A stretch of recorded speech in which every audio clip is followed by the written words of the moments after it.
नमस्कार, मैं हूं आशीष वर्मा। मॉर्निंग कॉल में आपका स्वागत है। शुरुआत इस वक्त की हेडलाइंस के साथ। टेक शेयरों में खरीदारी लौटने से अमेरिकी बाजार चढ़े। एशिया की मिलीजुली शुरुआत, एसजीएक्स निफ्टी में सुस्त शुरुआत के संकेत। आज शाम 5 बजे इंटरग्लोब एविएशन की कॉन्फ्रेंस कॉल। एयर इंडिया को लेकर होगी चर्चा। कंपनी ने एयर इंडिया खरीदने में दिखाई थी दिलचस्पी। भारत और इजरायल के बीच 7 अहम समझौतों पर हस्ताक्षर। डिफेंस समेत कृषि, जल संरक्षण, गंगा सफाई को लेकर हुए समझौते। एक देश एक टैक्स का सपना पूरी तरह साकार। जम्मू कश्मीर विधानसभा में पास हुआ GST bill. There is no state of emergency vis-a-vis financial situation of Maharashtra. Maharashtra के मुख्यमंत्री देवेंद्र फडणवीस ने वित्तीय संकट की खबरों को नकारा। बोले सभी इंफ्रा प्रोजेक्ट्स दुरुस्त, लेकिन किसानों की कर्ज माफी को लंबे समय के लिए बताया नामुमकिन। गुरुवार की सुबह है और ध्यान रखें, सोमवार की तेजी के बाद हमने देखा है भारतीय बाजारों में 2 दिनों का कंसोलिडेशन। लेकिन कल भारतीय बाजार बंद होते होते लोअर लेवल से एक अच्छी रिकवरी दिखा के बंद हुए हैं। तो सब जानना चाहते हैं इस गुरुवार के दिन क्या ये मोमेंटम कंटिन्यू होगा या नहीं। आपकी स्क्रीन पर संकेत आते हुए ध्यान रखें, आज बैंक निफ्टी की एक्सपायरी का दिन है, क्योंकि आज गुरुवार है, वीकली एक्सपायरी होगी। इसीलिए एक्सपेक्ट कर सकते हैं थोड़ी सी अस्थिरता, थोड़ी सी वॉलेटिलिटी एटलीस्ट बैंकिंग शेयरों में। फेड के मिनट सामने आ चुके हैं, उस पर डिटेल में अपने सहयोगी नीरज वाजपेयी से बातचीत करूंगा। लेकिन कच्चे तेल में कल तगड़ा प्रेशर था, उसके बावजूद आपकी स्क्रीन पर अमेरिकन मार्केट्स फ्लैट कामकाज करते हुए नजर आएंगे आपको, क्योंकि टेक्नोलॉजी शेयरों में एक अच्छा मोमेंटम पकड़ा और नैस्डैक में एक अच्छा आउट परफॉर्मेंस आया। यूरोप में भी हमने देखा एकदम फ्लैटिश रुझान के साथ, हरे निशान में लेकिन फ्लैट कामकाज होता हुआ नजर आया। और एसजीएक्स निफ्टी दिखा रहा है कि इस गुरुवार की सुबह शुरुआत ठंडी होने वाली है। कल के क्लोजिंग लेवल्स के आसपास ही ओपनिंग के इंडिकेशंस आ रहे हैं। ऐसे में सीएनबीसी आवाज के मार्केट सेनेटर अनिल सिंह भी का मानना है भारतीय बाजारों में निफ्टी में आज खरीदारी करने के आपको मौके ढूंढने चाहिए।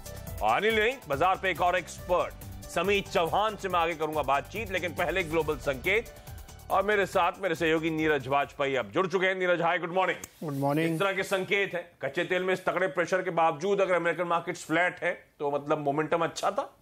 जी हाँ, बिल्कुल आप ये कह सकते हैं कि मोमेंटम अच्छा था। हालांकि कोई डायरेक्शनल कॉल नहीं लेनी चाहिए। एक उतार चढ़ाव, ट्रेडिंग बाउंस जिसको कहते हैं, वो देखने को मिल रहा है। कल टेक्नोलॉजी शेयरों में थोड़ी सी खरीदारी देखने को मिली, लेकिन ओल्ड इकोनॉमी वाले फ्लैट थे। क्रूड जो है 48 के आसपास सेटल होने की कोशिश कर रहा है, हालांकि बहुत प्रेशर है उसके ऊपर, वो नीचे आएगा क्योंकि सप्लाई बढ़ती जा रही है अमेरिका की तरफ से भी। तो वहां से कोई बहुत बड़ा डायरेक्शन नहीं है।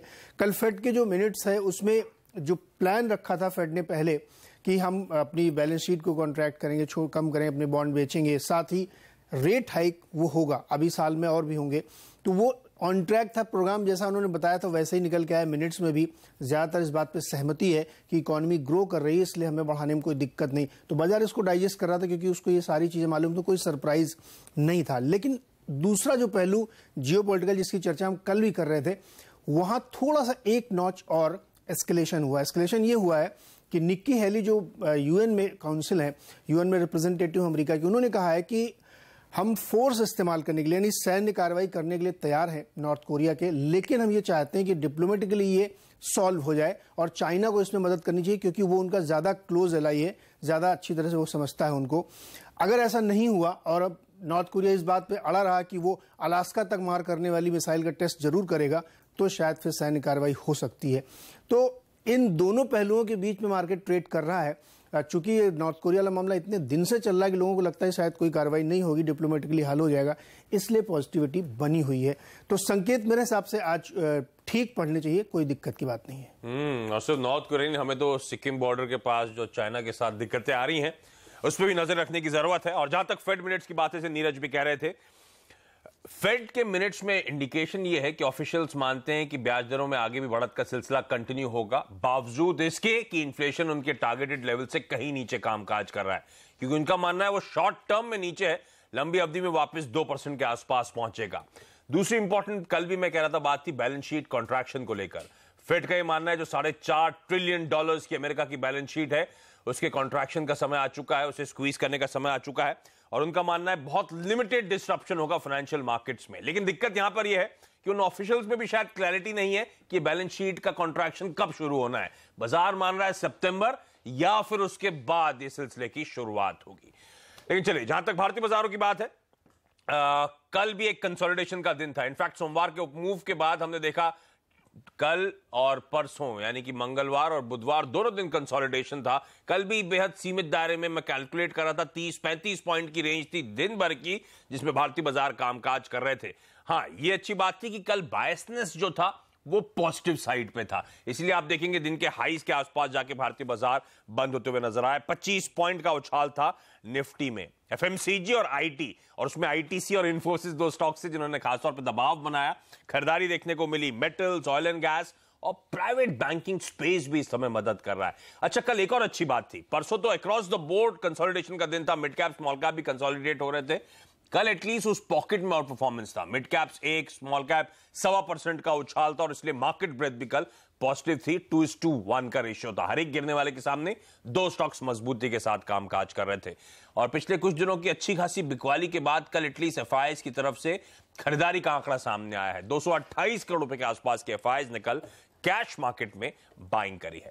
ऐसे में आज का सेशन कैसा पैन आउट हो सकता है? आज बैंक निफ्टी की वीकली एक्सपायरी का दिन भी है, थोड़ी सी अस्थिरता शायद दिन के दौरान देखने को मिले, लेकिन रणनीति क्या होनी चाहिए? सीएनबीसी आवाज के मार्केट सेनेटर अनिल सिंह भी अब मेरे साथ जुड़ते हुए। अनिल सर, हाय, गुड मॉर्निंग। क्या स्ट्रेटजी है आज के लिए, क्या करना चाहिए? बाजार का मूड कैसा लग रहा है? मूड तो ठीक लग रहा है आशीष, और कल जिस तरह की क्लोजिंग हुई वो थोड़ा और मजबूती देने वाली है। हाँ, ये जरूर है कि एशियाई बाजारों के डेवलपमेंट पर नजर रखनी चाहिए। अगर कोई कोरिया वगैरह की दिक्कत हो तो एक अलग बात है, अदरवाइज मुझे नहीं लगता है कोई खास दिक्कत है। ओवरऑल डेटा कल के काफी बेहतर होते हुए दिख रहे हैं, हालांकि है छोटे छोटे एफआईआईज के और घरेलू फंड्स की खरीदारी के, लेकिन है पॉजिटिव साइड पर और क्वालिटी वाइज अच्छे डेटा है, तो मुझे लगता है उसका फायदा मिलेगा। और दूसरा ये कि धीरे धीरे बाजार मोमेंटम पकड़ने की कोशिश कर रहा है, 9600 के ऊपर टिकता हुआ नजर आ रहा है, ये बाजार की सेहत के लिए एक अच्छा संकेत है। तो ऐसे में मुझे लगता है कि 9600 9700 आज बाजार के लिए ट्रेडिंग रेंज रहनी चाहिए निफ्टी की, और ऐसे में जितना 9600 के नजदीक खरीदेंगे उतना सेफ रहेंगे और रिस्क कम रहेगी। ऊपर नीचे की तरफ 9575 के स्टॉप लॉस के साथ यहाँ पर आपको खरीदारी करनी चाहिए 9675 9700 के टारगेट के लिए। और बैंक निफ्टी का जहां तक सवाल है, ये जरूर है कि वीकली एक्सपायरी तो थोड़ा सा बैंक निफ्टी उतार चढ़ाव दिखा जरूर सकता है, लेकिन ऐसा लग रहा है 22,200 माफ कीजिएगा 23,200 23,300 की रेंज में बैंक निफ्टी पर मजबूत सपोर्ट नजर आ रहा है, और उसके नीचे एक्सपायरी होने की संभावना कम है, और ऊपरी स्तरों पर 23,500 23,600 तक जाने का अटेम्प्ट कर सकता है एक्सपायरी के दिन। तो लगता है आज की बैंक निफ्टी में थोड़ी शॉर्ट कवरिंग होनी चाहिए और वो ऊपर की तरफ ले जा सकता है। बस खाली इतना ही दुआ कीजिए कि एशियाई बाजार खराब ना हो। बिल्कुल दुआ करना शुरू कर देंगे सर। अभी तक तो नहीं लग रहा, अभी तक तो अच्छी कंसोलिडेशन है। सुस्ती जरूर है एशियन मार्केट्स में। हाँ, सुस्ती इस बात के बावजूद कि कल अमेरिका में अच्छा मूव था, कच्चे तेल में 4% के प्रेशर के बावजूद अमेरिका कल फ्लैट बंद हुआ या फिर हरे निशान में बंद हुआ, तो अमेरिका में अच्छा मोमेंटम था उस लिहाज से, अगर कच्चे तेल का बहुत ज्यादा दबाव या दबाव को आसानी से पचा लिया उस बाजार ने। उसके बावजूद एशिया हाँ आज ठंडा ही कामकाज कर रहा है, और एसिक्स निफ्टी भी दिखा रहा है कि एक ठंडी शुरुआत होगी, लेकिन ओपनिंग का वेट करें, अभी तो 2 घंटे बचे भारतीय बाजार को खुलने में। तो अनिल जब 8 बजे जुड़ेंगे तो थोड़ी सी और क्लैरिटी के साथ अप्रोच करेंगे मार्केट्स को हम लोग। लेकिन जहां तक रेंज की बात है, 96 से 9700 की रेंज नजर आती है। खरीदारी करने के मौके ढूंढने आप इस रेंज में। अनिल को लगता है 96, 75, 9700 के आसपास तक के टारगेट्स के लिए अप्रोच किया जा सकता है। जितना 9600 के पास खरीदेंगे उतना कंफर्ट लेवल, उतना रिस्क रिवॉर्ड ज्यादा फेवरेबल नजर आता है। एक्सपायरी के दिन बैंक निफ्टी में खरीदारी करने के वहां पे भी आप मौके ढूंढ सकते हैं। चलिए, बाजार पर एक और एक्सपर्ट एंजल ब्रोकिंग के समीत चौहान मेरे साथ जुड़ते हुए। समीत, हाय, गुड मॉर्निंग। आपकी स्ट्रैटेजी क्या कहती है सर? गुड मॉर्निंग आशीष। देखिए, लास्ट 2-2.5 वीक से हम मार्केट पे कॉशियस रहे। लास्ट टाइम भी जब 9700 आया था हमने कॉशियस स्टांस मेंटेन किया था, वहां से हमने एक करेक्शन देखा है 200-250 पॉइंट का, वापस हम मार्केट में रिकवरी आई है। बट हमें लगता है कि ये रिकवरी में वापस सेलिंग प्रेशर ऊपर के लेवल पे आ सकता है। तो यहाँ पे हम इंडेक्स स्पेसिफिक अभी भी हम मार्केट में कॉशियस है, और हमें लग रहा है कि जो एक करेक्टिव फेज है जो 5-6 महीने से ड्यू है वो कभी भी आ सकती है। तो यहाँ पे हम निफ्टी स्पेसिफिक हम मार्केट पे कॉशियस ही रहेंगे। और जो अक्टूबर 2016 में हमने देखा था कि निफ्टी में 400-450 पॉइंट का ग्रेजुअल करेक्शन आया था, जिसमें इंडिविजुअल स्टॉक्स ने आउट परफॉर्मेंस किया था, मिड कैप स्पेस काफी ज्यादा आउट परफॉर्म किया था। तो हमें लग रहा है कि वो फेज अभी रेप्लिकेट हो रही है, जहाँ पे इंडेक्स प्रॉब्ली ग्रेजुअली करेक्ट हो सकता है वापस, बट इंडिविजुअल स्टॉक्स में अच्छा खासा आउट परफॉर्मेंस रहेगा। तो निफ्टी स्पेसिफिक हमें लगता है कि यहाँ पे शॉर्ट करना चाहिए विद स्टॉप लॉस ऑफ 97.10 और immediate target would be around 94.50 and then 93.40। Okay, तो मैंने जब कार्यक्रम की शुरुआत करी थी मैं कह रहा था कल जो सेकेंड हाफ में लोअर लेवल से एक रिकवरी देखने को मिली थी, क्या वो मोमेंटम आज भी इंटैक्ट रहेगा? उसका क्लियर का जवाब मेरे पास नहीं आया। अनिल कह रहे हैं खरीदारी करने के मौके होंगे तो शायद वो मोमेंटम इंटैक्ट हो। समीत कह रहे हैं लॉन्ग ड्यू है करेक्शन, तो आपको बड़ा कॉशियस होना है इस मार्केट्स में, वो करेक्शन कभी भी आ सकता है और इनफैक्ट इन लेवल्स के आसपास बिकवाली करने के मौके होंगे। तो 97.10 के स्टॉप लॉस के साथ आप 94.50 तक के टारगेट्स के लिए अप्रोच कर सकते हैं। अच्छा समीत, स्टॉक स्पेसिफिक आइडियाज आज के लिए? देखिए स्टॉक स्पेसिफिक जैसे मैंने बताया कि मार्केट में आउट परफॉर्मेंस रहेगा। कुछ अगर मिड कैप स्टॉक देखे तो काफी ज्यादा स्ट्रेंथ दिखा रहा है, तो उनमें अभी भी अच्छी खासी रैली देखी जा सकती है। तो यहाँ पे हम स्टॉक स्पेसिफिक रहेंगे। सेल साइड पे ऑरो फार्मा रहेगा, जो एक लास्ट सीरीज उसने एक अच्छी खासी रैली दी थी, बट उसमें कोई भी ज्यादा लॉन्ग फॉर्मेशन हमने नहीं देखा है। ओवरऑल 1.3% का ही ओपन इंटरेस्ट बिल्टअप है, तो वो क्लियरली इंडिकेट करता है कि स्टॉक थोड़ा लाइट है और अभी एक रेजिस्टेंस के आसपास आ रहा है। तो यहाँ पे 694 के स्टॉप लॉस से यहाँ पे शॉर्ट सेल किया जा सकता है। टारगेट 670 से लेकर 665 रहेगा। दूसरा बाय टाटा केम रहेगा, जिसने कल एक डिसाइसिव प्राइस वॉल्यूम ब्रेकआउट दिया है, तो ये मोमेंटम कंटिन्यू रहेगा। 660 का टारगेट होगा, स्टॉप लॉस 635 का होगा। ओके, तो औरोबिंदो में बेचने के मौके ढूंढे, औरोबिंदो फार्मा में शायद दबाव देखने को मिल सकता है और टाटा केमिकल्स में खरीदारी करने की पोजीशंस बनाए। ये आज के स्टॉक स्पेसिफिक आइडियाज समीत की तरफ से। समीत आपका धन्यवाद। और बाजार पे कुछ और दिग्गजों की टॉप स्ट्रैटेजीज आपकी स्क्रीन पर आएंगी। कोटक सिक्योरिटीज, इनका मानना है इंटरग्लोब एविएशन रडार पे रखें, ध्यान रखें आज शाम 5 बजे वो कॉन्फ्रेंस कॉल भी होने वाली है। खरीदारी करने के मौके ढूंढे 1260 तक के लक्ष्य के लिए। कल भी ये स्टॉक 1.5% उछाल के साथ कामकाज कर रहा था। प्रभुदास लीलाधर, इनका मानना है इंडिया बुल्स रियल एस्टेट, इसमें खरीदारी करनी चाहिए। 213 तक के टारगेट्स के लिए अप्रोच करें और कल ये स्टॉक में वाकई तगड़ा मोमेंटम था, 6% से ज्यादा की मजबूती। तो आज शायद यहां पे फॉलो अप मोमेंटम देखने को मिले, बाइंग देखने को मिले। प्रकाश गाबा.com का मानना है ऑयल इंडिया, इस स्टॉक में खरीदारी करने के मौके ढूंढने चाहिए 275 के टारगेट्स के लिए। तो इंटरेस्टिंगली इकलौता सेल कॉल है औरोबिंदो फार्मास्यूटिकल स्पेस से, अदरवाइज बाकी जितनी स्टॉक स्पेसिफिक आइडियाज आए हैं सबके सब बाय साइड के कॉल्स हैं। लेकिन आज कौन से टॉप 5 शेयर्स रहेंगे फोकस में खबरों की वजह से, ये बताने के लिए मेरे साथ मेरे सहयोगी हेमंत घई अब जुड़ते हुए। हेमंत हाय, गुड मॉर्निंग। कौन से स्टॉक्स रडार पर हैं? गुड मॉर्निंग आशीष। बहुत सारी कंपनियां रडार पर। शोभा ने बहुत बेहतरीन नंबर्स अपने कल बाजार बंद होने के बाद दिखाए हैं। Q1 के नंबर्स उनके बहुत ही शानदार आए हैं, तो इस स्टॉक पर रखिएगा नजर। और इसके चलते बेंगलुरु की बाकी कंपनियों के ऊपर भी अपनी नजर जरूर रखिएगा, वहां पर भी अच्छी तेजी देखने को मिल सकती है। साथ ही दूसरी कंपनियां भी आपकी स्क्रीन पर लाते हैं, उसके बाद मैं आपको बताता हूं एक एक स्टॉक जहां पर आपकी नजर आज जरूर होनी चाहिए। शोभा तो फोकस में रहेगा ही और इसके चलते पूरे रियल एस्टेट पैक भी फोकस में रह सकता है। दूसरी कंपनी लाते हैं आपकी स्क्रीन पर। दरअसल मेरे हाथ में कागज जो था वो रह गया है आशीष, इसलिए मैं कह रहा हूँ दूसरी कंपनी लाए। ये देखिए प्रेस्टीज एस्टेट जैसे स्टॉक्स भी फोकस में रहने वाले हैं। और कई कंपनियां हैं जहां पर आज आपकी नजर होनी चाहिए। श्रीराम ईपीसी को एक बहुत बेहतरीन ऑर्डर मिला है, तो यहां पर नजर रखिएगा। ये छोटी छोटी ईपीसी वाली कंपनियां हैं, देखिए इनको करीब करीब 71 करोड़ रुपए का ऑर्डर मिला है, तो यहां पर एक अच्छी तेजी देखने को मिल सकती है। इसके अलावा जो तीसरा स्टॉक होगा जो आपके रडार पर होना चाहिए वो होगा आइनॉक्स लेजर का। कल आपको याद होगा मार्केट बंद होने के समय कुछ बड़े ब्लॉक्स हुए थे और यहां पर बड़े फंड्स का नाम सामने निकल कर आया है। मॉर्गन स्टैनले इन्वेस्टमेंट्स ने यहां पर खरीदारी करी है, तो ये स्टॉक फोकस में रह सकता है। आज के दिन कैडिला हेल्थ के ऊपर भी नजर रखिएगा, ये शेयर भी आज फोकस में रहने वाला है, क्योंकि यहां पर एक विदेशी कंपनी है जिसके साथ इनका करार हो सकता है। इस तरह की अटकलें लगाई जा रही हैं और ये कंपनी जो विदेशी है वो दरअसल वेटनरी के प्रोडक्ट्स बनाने का कामकाज करती है, तो उसके साथ करार होगा तो भारत में ये दवाएं यहां बननी शुरू होंगी, ये बाजार मानकर चलेगा। इसलिए इस स्टॉक के ऊपर भी आज आपका फोकस होना चाहिए। आईआरबी इंफ्रा ये एक और ऐसा स्टॉक है जहां पर नजर होनी चाहिए। यहां पर भी देखिए अच्छी तेजी देखने को मिल सकती है। राजस्थान में एक हाईवे प्रोजेक्ट बनाने का ठेका इनके हाथ लगा था और उसके बाद जो महत्वपूर्ण चीज होती है कि पैसा जो चाहिए उस पूरे के पूरे 6 लेनिंग के लिए प्रोजेक्ट के लिए वो ये बना पाएंगे या नहीं, तो वो पूरा फाइनेंशियल क्लोजर जो है वो हो चुका है और ये एक बहुत बेहतरीन खबर मानी जाएगी इस कंपनी के लिए। तो अब जल्दी से 6 लेनिंग होगी, हाईवे होगा, अब तो आशीष लोग भी आराम से ट्रेवल कर सकेंगे। तो ये तमाम स्टॉक्स हैं जहां पर आज फोकस रहने वाला है। ओके, तो ये वो स्टॉक्स हैं जो आज खबरों की वजह से एक्शन में रहने वाले हैं। क्विक रैप अप आपकी स्क्रीन पर आता हुआ, Shriram EPC, Inox Leisure, Cadila Health Care, Sobha और आईआरबी इंफ्रा, सबके लिए अच्छी खबरें आती हुई, इसलिए सबके लिए वो आपकी स्क्रीन पे थम्स अप। लेकिन पीएम मोदी के इजरायल दौरे के दूसरे दिन दोनों देशों के बीच कई अहम समझौते हुए। डिफेंस, कृषि, साइंस एंड टेक्नोलॉजी, स्पेस और वाटर मैनेजमेंट जैसे क्षेत्रों में कुल 7 समझौतों पर हस्ताक्षर किए गए। समझौतों के बाद साझा बयान में पीएम मोदी ने अपने संबोधन में इजरायली प्रधानमंत्री बेंजामिन नेतन्याहू को परिवार समेत भारत आने का न्योता दिया। पीएम मोदी ने दोनों देशों के बीच दोस्ती का जिक्र भी किया।